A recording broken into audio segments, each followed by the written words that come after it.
વિસ્તારમાં લોકો ઉપસ્થિત છે, જનતા ઉપસ્થિત છે।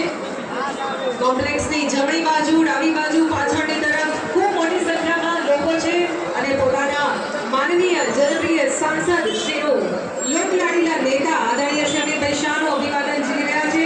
આવો ખૂબ તાળીઓ સાથે અને માં ભારતીના જયઘોષ સાથે આવકારીએ। ભારત માતા કી, ભારત માતા કી। हेलो મોટેથી બોલીએ, બે હાથ ઊંચા કરીને માં ભારતીનો જયઘોષ કરીએ। વંદે વંદે ભારત માતા કી, ભારત માતા કી, ભારત માતા કી, ભારત માતા કી। ખૂબ સ્વાગત કરીએ છીએ માનનીય કેન્દ્રીય